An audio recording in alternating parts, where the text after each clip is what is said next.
Okay, now we'll do the dashboard video. So to get a dashboard from the course, I'm going to click on one of these quizzes because all of your quizzes will be administered via dashboard. And it's going to give me the option, once I click on it, to follow this link.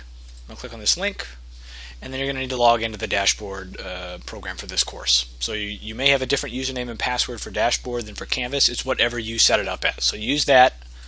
I'm going to log in. And for you all, once you log in, it should take you directly to the quiz, which it did for me too, but mine looks a little bit different because I'm in instructor view. So I'm going to go to student view. It's going to take me out here. All right, I'm going to go to course content just to show you all, and I'm going to go to the table of contents, which looks a little bit like Canvas, and it has a bunch of information. So the table of contents has various things in it. If you click on any one of the chapters by itself, it's going to give you all the quizzes that I have set up. And then it's also going to give you additional files like links out back to the test on Canvas, some other files that I have like the syllabus and some information on basic translations. That's going to be there. You'll have study materials, which the book provides as a way to, I guess, study for the test if you want it. There are answers to the homework questions. I'm trying to post all of those here under study materials as well as have them on Canvas. And there's also some multiple choice questions which are like additional study tools that should be kind of lined up with the homework stuff. And you can see those things individually if you go to study materials, for instance, or multiple choice questions. But if I just go to What Logic Studies, it's going to give me all the quizzes. So I'm going to click on quiz 1, the first quiz you'll take for this class. And it said I already tried to attempt this because I was just looking at it earlier. 1 attempt in progress.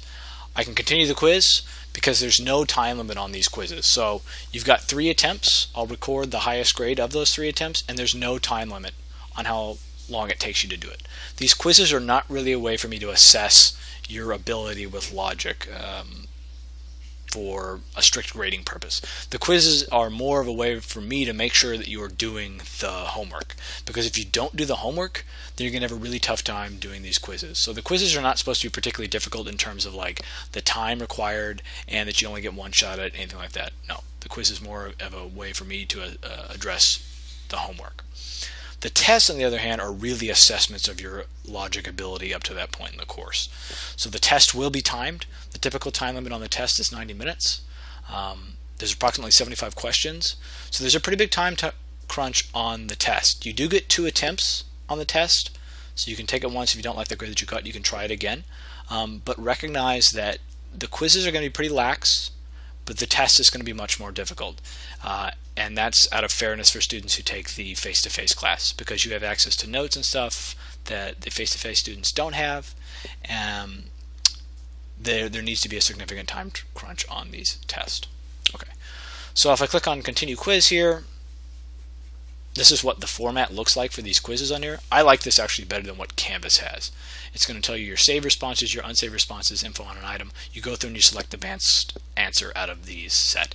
And most of the quizzes look like this. Some of them look a little bit different because when we get to the interactive homework exercises in chapter 6 and 7, you'll see what I'm talking about. But most of them look like this, where it's just 4 multiple choice questions and you pick the best answer.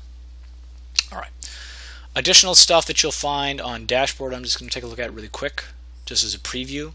For chapter 7, there's going to be this interactive truth table stuff, which I'll again put some short videos out on. I'm just showing it to you now. This is going to be a little bit different. This is how you're going to do most of your quizzes in chapter 7, is through this interactive exercise. So you'll click on this, and it's going to give you this truth table, which you're going to learn how to fill out to assess the validity of propositional statements. I need to turn this on. So it's going to give you something like this. Create a truth table, then determine whether the following statement is contingent, a tautology, or a self-contradiction. This actually should not be showing up for you all. I'm going to go back and change this because this shouldn't be one of the exercises we're skipping, 7E. But this is just an example of what a truth table would look like. Okay, close out of that. So if you've got any additional questions about the Canvas setup or the dashboard setup or where to find things on there, shoot me an email. Otherwise, hopefully this was helpful, and look forward to starting the class on Tuesday.